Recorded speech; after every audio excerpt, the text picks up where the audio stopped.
al señor ministro del Ambiente, Juan Carlos Castro Vargas. Señor ministro, qué gusto saludarlo. Siempre es un gusto conversar con usted. Muy amable. Buen día. ¿Cómo está? Estimado José, muy buenos días. Encantado de estar en RCR y compartir con ustedes las noticias importantes que tiene el Ministerio del Ambiente de comunicar a nuestra población peruana. Sí, vemos que hay una noticia positiva y ya va por el lado presupuestal. Tenemos entendido que el Ministerio del Ambiente ha logrado una ejecución presupuestal bastante óptima en los primeros meses del presente año. Coméntenos, por favor, señor ministro. Sí, sí, José, mira, en los últimos 7 años, MINAN no ha tenido un buen desempeño en la ejecución de los presupuestos, tanto a nivel de actividades como a nivel de inversión. Este año, sin embargo, hemos logrado ejecutar 305 millones de soles en nuestro presupuesto, que es en estos 4 meses, que es el más alto de los últimos 7 años. Esto es porque desde el año pasado se comenzó a planificar ese desarrollo que teníamos que tener para la ejecución de nuestro presupuesto, de tal manera que podamos comprar, por ejemplo, los equipos y las maquinarias, los camiones compactadores de residuos sólidos para las provincias de Arequipa, de Coronel Portillo y Ucayali, etcétera, que necesitamos comprarlas, adquirirlas y entregarlas a dichas regiones. Entonces, todo se ha planificado de tal manera, José, que podamos, que nuestra ejecución estemos logrando, llegando a julio, con un alto porcentaje, y eso es lo que esperamos estar por encima del 50-60% para solamente rematar el fin de año, pero estos primeros 4 meses ha sido importante hacer este ejercicio todo el sector ambiente, es decir, el propio Ministerio del Ambiente como unidad ejecutora 1, con nosotros otros adscritos y ejecutoras que tenemos. Ha sido un trabajo muy arduo de planificación y sobre todo de compromiso de nuestros sectores de ejecutar, ¿no? Ejecutar el presupuesto, de tal manera que hoy estamos en una posición muy, muy importante dentro de la ejecución presupuestal. ¿Qué líneas de trabajo se están priorizando en este presupuesto 2025, señor ministro? Todo el tema de la gestión de residuos sólidos, estamos cerrando pasivos ambientales de residuos sólidos, es decir, botaderos, tenemos en Ica, en Piura, hemos también toda la adquisición de equipos, de vehículos, de ¿cómo se llama? EPPs, que son para los recicladores. Mira, estamos comprando más de 150 camiones compactadores. Eso es importante. Vamos a entregar 105 de esos camiones compactadores en la región Arequipa, en la provincia de Arequipa, en las próximas semanas. 14 camiones compactadores en Coronel Portillo. Ya hemos entregado hace unas semanas 16 camiones compactadoras en Tacna. Y eso es muy importante porque estamos ayudándolo a nuestras provincias, nuestras regiones, en la gestión de los residuos. También tenemos la gestión de las áreas protegidas, ¿no? Donde estamos invirtiendo en nuestros puestos de control, mejorando el equipamiento, comprándoles los drones, etcétera, de tal manera que podamos ir avanzando en Senami también, ¿no? Y así podamos ir avanzando. Y esto es muy importante porque nuestras acciones también van a la conservación de los recursos naturales, de los ecosistemas, de nuestros bosques, porque estamos implementando y transfiriendo fondos a través de los planes de negocio, ¿cierto? Que eso ayuda a las comunidades. Nuestros esfuerzos, José, no solo va a poder tener estos equipamientos y invertir en restauración de ecosistemas, cerrar pasivos ambientales de residuos sólidos, sino que esto también debe generar una economía local, debe generar empleo para la población que está en esos entornos, y eso es el fin, ¿no? Ese es el fin. Ahora, ministro, del 27 al 28 de mayo va a tener lugar en Lima la cumbre ministerial del agua en América Latina y el Caribe, ¿no? ¿Cuál es el objetivo central de la cumbre? Las veces que hemos conversado con usted siempre señala la necesidad de tocar el tema agua, mirando esto con todos los problemas que se enfrenta frente al cambio climático. ¿Cuál es la importancia de esta cumbre? José, la cumbre es muy importante porque esto nace a raíz de la reunión en septiembre de 2024, de la reunión de la directiva del Foro de Ministros de Medio Ambiente de América Latina y el Caribe, en el cual, a propuesta del Perú, se hizo que se pudiera discutir dentro del foro de ministros la posibilidad de hacer una cumbre ministerial del agua de América Latina y el Caribe con miras, ¿cierto? Con miras a la cumbre mundial de las Naciones Unidas por el agua que será en los Emiratos Árabes Unidos en diciembre de 2026. Bajo esta propuesta todos acordaron aceptar la propuesta y que la sede sea el Perú, y sea el Perú quien lidere nuevamente a Latinoamérica en generar una agenda única. O sea, es una agenda única como América Latina para abordar temas de disponibilidad hídrica, la calidad hídrica, el acceso al agua en América, los efectos del cambio climático sobre los ecosistemas hídricos, ¿cierto? Abordar toda la problemática en América Latina de seguridad hídrica, los aspectos de cuencas transfronterizas que tenemos en América Latina, los países, el Perú es cuenca alta con algunos países, somos cuenca baja en otros, entonces toda esa problemática, el retroceso de los glaciares, ¿no? De aquí mirando hacia una agenda al 2050, muchos países de América Latina van a entrar en algunos problemas de estrés hídrico, y otros quizás en crisis hídrica. Entonces, mirando hacia ese futuro, no tan lejos, porque 2050 pareciera lejos, pero finalmente es un futuro cercano que vamos a tener estos problemas en América Latina, es que esta cumbre lo que va a hacer es cómo América Latina, con una sola agenda, podemos tener políticas, estrategias y mecanismos conjuntos que apliquemos los países de tal manera que estas políticas nos ayuden como región latinoamericana a salir del problema de los recursos hídricos y que nuestra población tenga acceso al agua, que las actividades también se las asegure la provisión del agua y diseñar una hoja de ruta de aquí a diciembre del 26, cómo América Latina va a llegar en materia de gestión hídrica a esta cumbre mundial del agua de las Naciones Unidas en los Emiratos Árabes Unidos. Ahora, ¿y hay avances sustanciales con sus pares de la región, señor ministro? Porque veo que la cumbre tiene dos momentos muy puntuales, ¿no?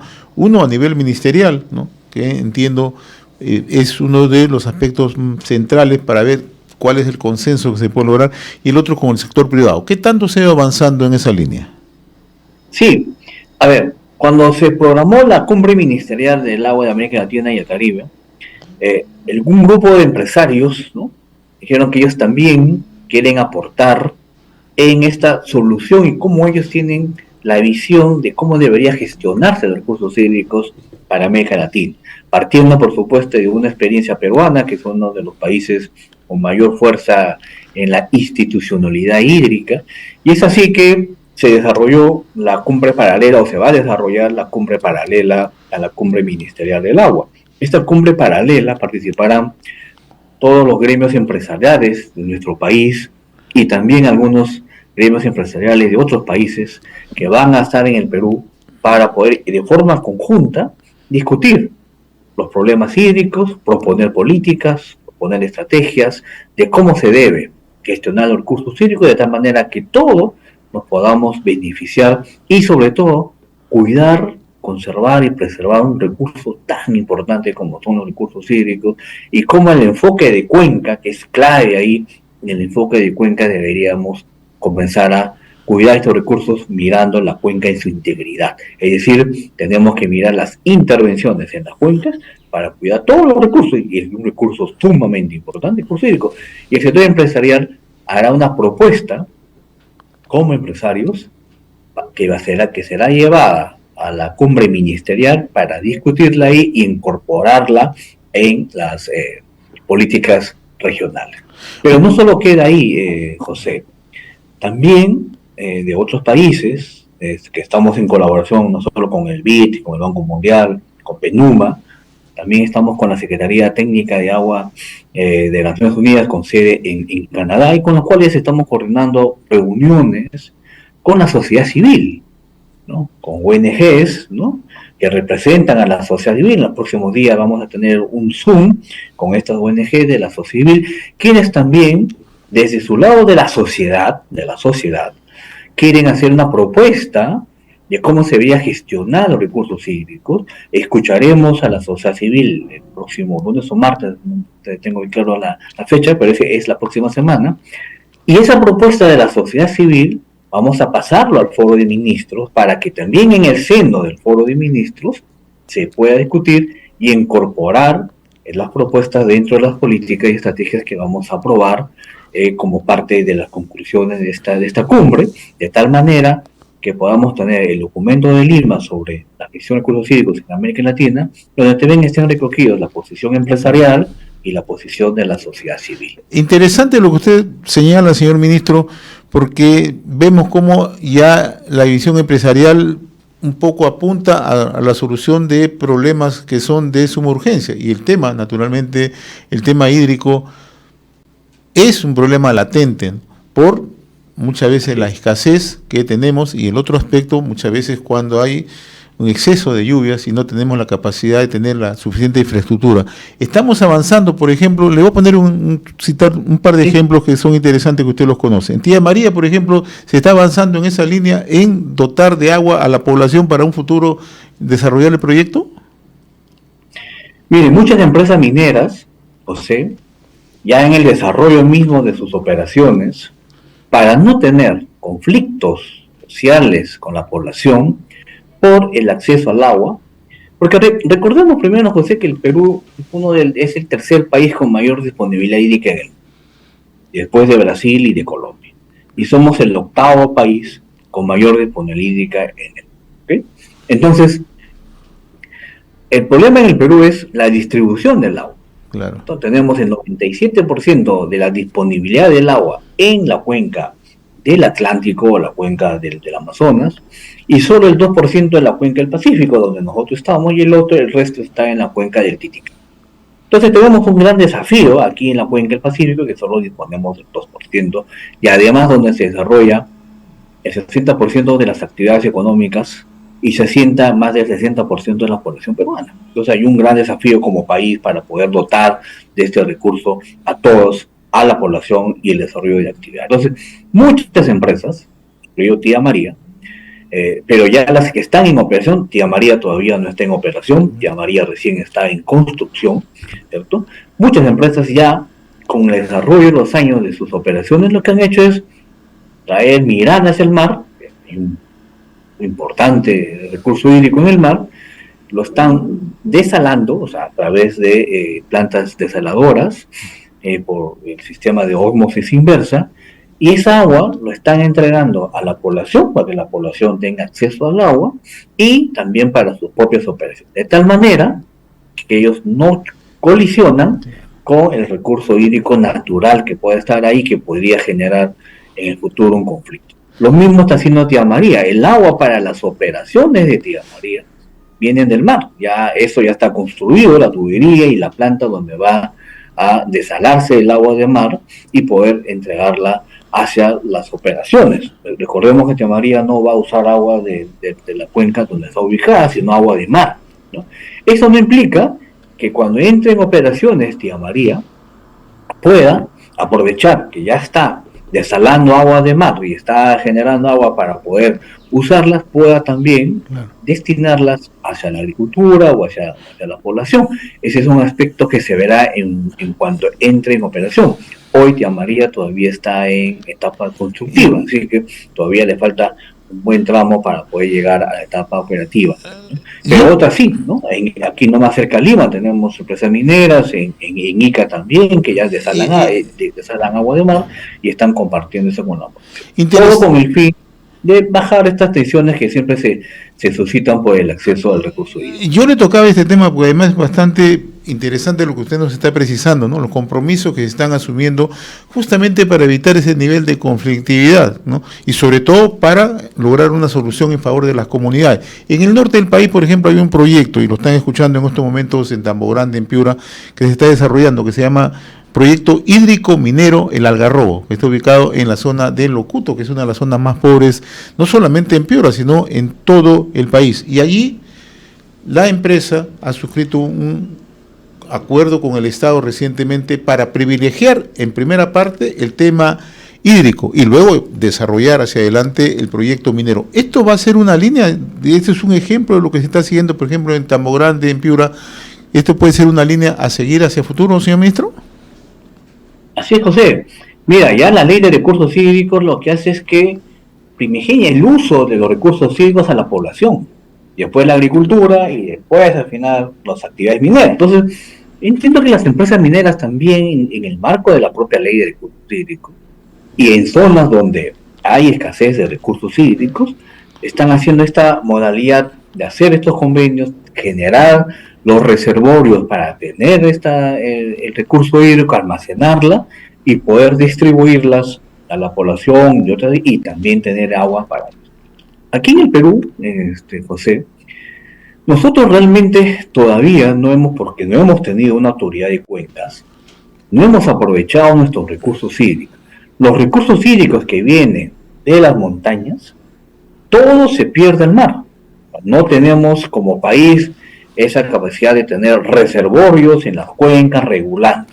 Es cierto que tenemos un poco más de 700 reservorios en el Perú, pero gran parte de nuestros recursos hídricos se pierden en el mar. Entonces hay una necesidad de trabajar con los gobiernos regionales para establecer las regulaciones en las cuencas, tener los reservorios, acumular o almacenar este recurso y poder usarla en los periodos de estiaje o en los periodos de sequías, de tal manera que ni la población ni ninguna otra actividad esté privada de este recurso tan importante. Ese es un trabajo que nos falta ir avanzando en el Perú con los gobiernos regionales. Y aquí los gobiernos regionales también tienen que entender que ese es su rol, ¿no?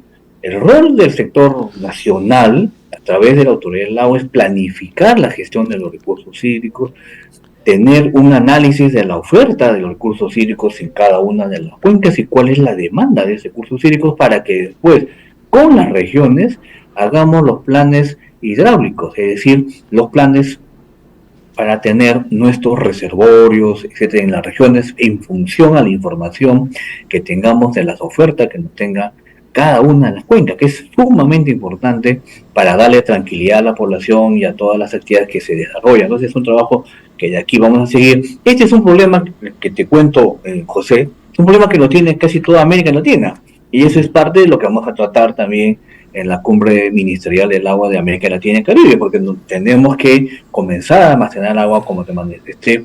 Países como los nuestros, que el tercer país en América Latina con mayor exposición hídrica, pero tenemos países vecinos también que no tienen agua y que de aquí al 2030 o al 2050 van a entrar en crisis hídrica.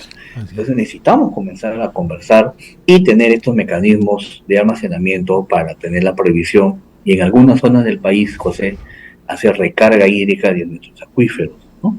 Recargar las aguas subterráneas para que también se puedan usar en el futuro. Eso es muy importante, es una buena planificación hídrica en nuestro país. Ahora, ministro, me trasladan una pregunta en el norte del país específicamente, porque siempre se genera mucha desinformación en el sentido que no es posible desarrollar minería sostenible con agricultura sostenible. Se lo pregunto como técnico, ministro. Sí, la minería y la agricultura pueden ser compatibles. No hay ninguna actividad que sean incompatibles, José, y la población también tiene que conocerlo. Pero esto puede ser posible siempre y cuando haya una buena planificación.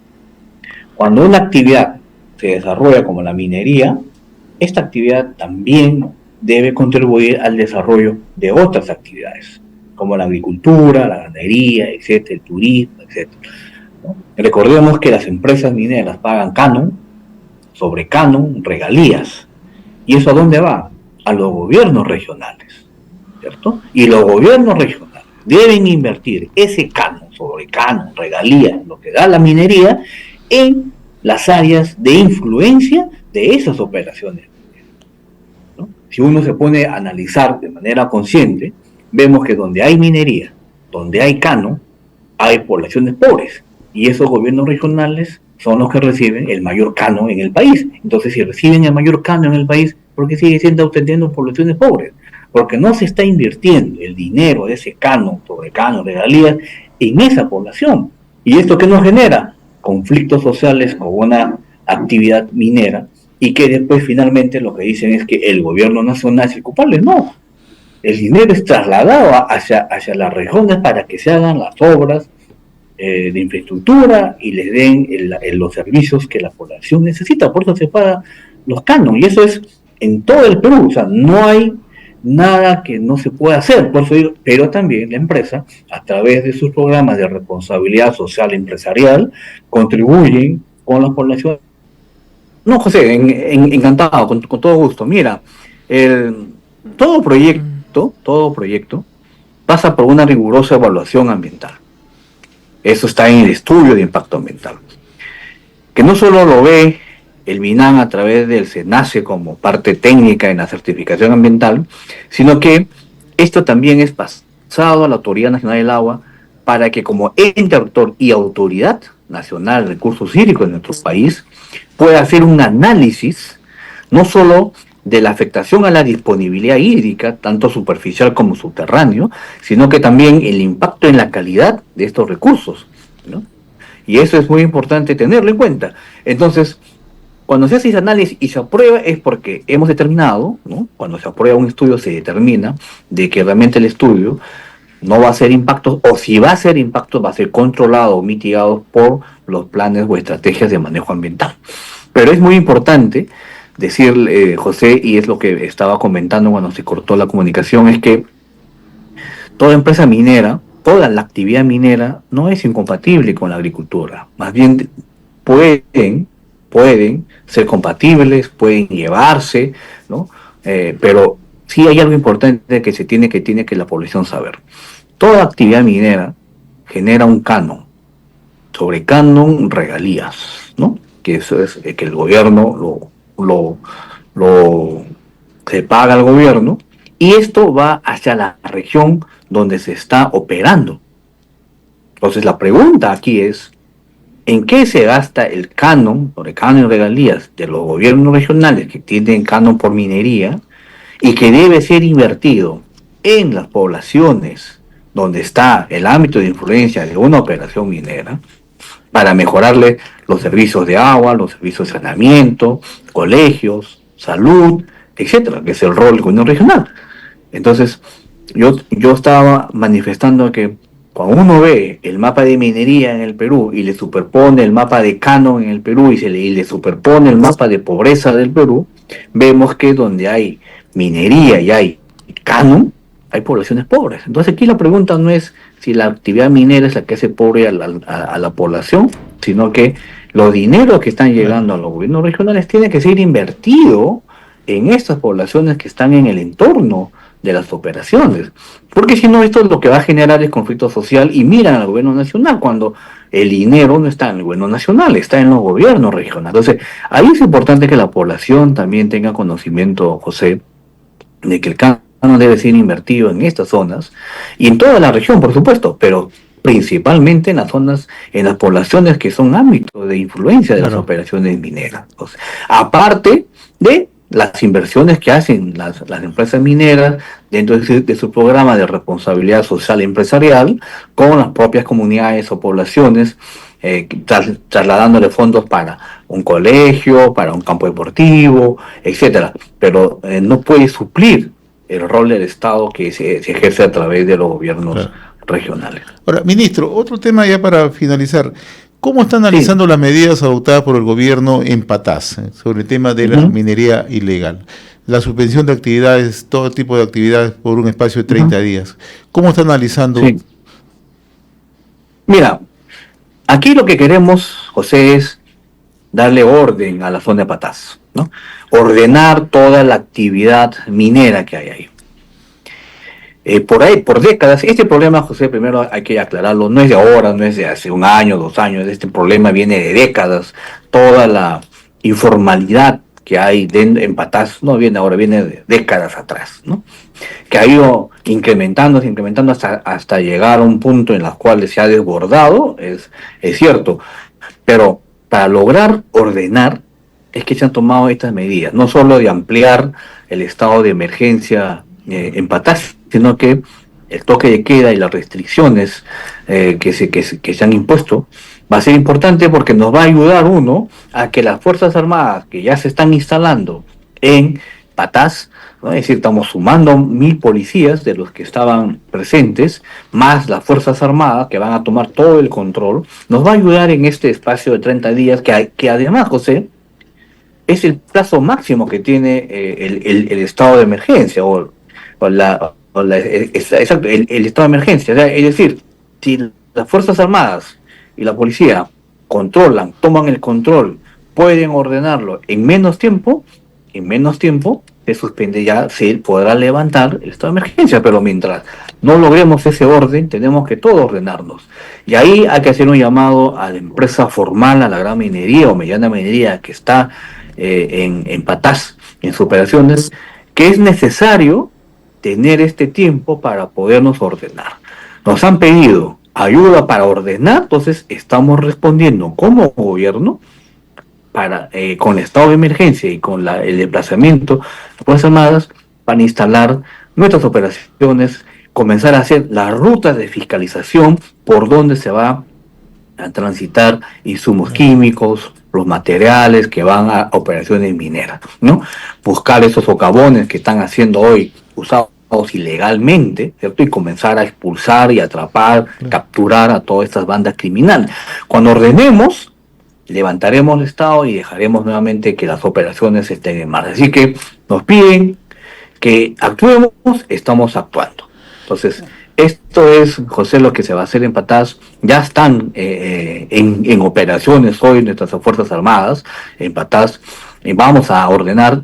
Recordemos que esa zona no solo es ingreso por la Libertad, ingresa por Ancash a través de Sihuas. Entonces tenemos que tener un control mayor de toda la zona, porque nosotros nos vamos a dedicar a la parte de la Libertad y vamos a dejar en la otra zona aislada donde puedan nuevamente comenzar a hacer estas actividades. No tenemos que tener control de todo el área de las operaciones mineras que hay en Patás. Y esperamos realmente que ahora sí, cuando logremos el orden, podamos avanzar. Y lo otro importante, José, es que estamos avanzando con el Ministerio de Energía y Minas, que tiene la responsabilidad de comenzar a evaluar los reinfos.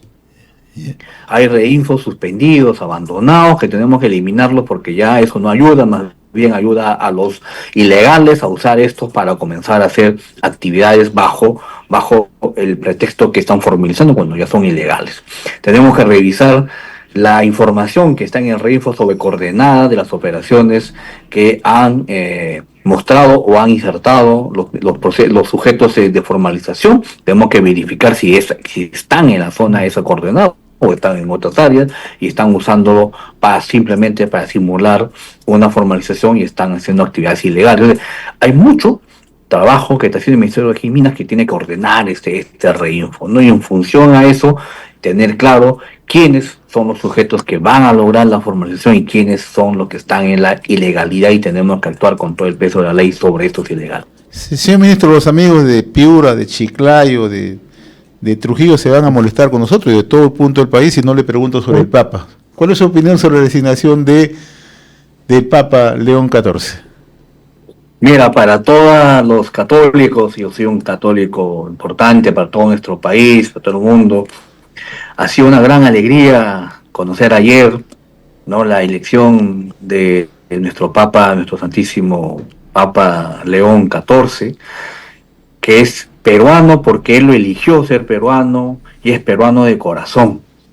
Y todo el norte estamos súper felices, súper contentos. Soy trujillano y en Trujillo nuestro Papa estuvo 10 años con los jóvenes, apoyándolos, capacitándolos, y después se fue como obispo a la diócesis de Chiclayo. Así que en el norte estamos felices y todo el Perú. Pero además, José, quiero aprovechar en este momento de algarabía, de felicidad, porque el Papa es peruano y así lo sentimos todos, y en el mundo también ha reconocido que el Papa es peruano, y su mensaje del Papa, que ha sido muy emotivo sobre el Perú.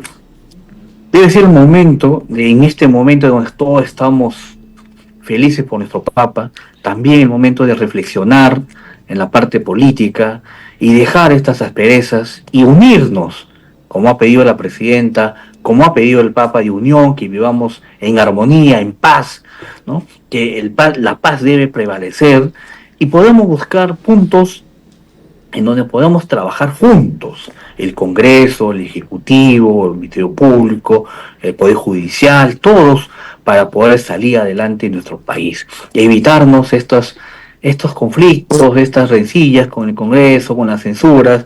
Es el momento de unirnos Y qué mejor momento que el mensaje que ha dado nuestro Papa León XIV, José. Señor ministro, ha sido un gusto conversar con usted. Yo le agradezco siempre la diferencia que tiene con RCR, Red de Comunicación Regional. Abrazos. Muchas gracias. Muy A ti, amable. José. Gracias. A ti, José. Gracias. Muy buenos días. Buen Gracias. día. Entonces, bueno, conversamos de manera amplia con el ministro, era necesario preguntarle algunos temas.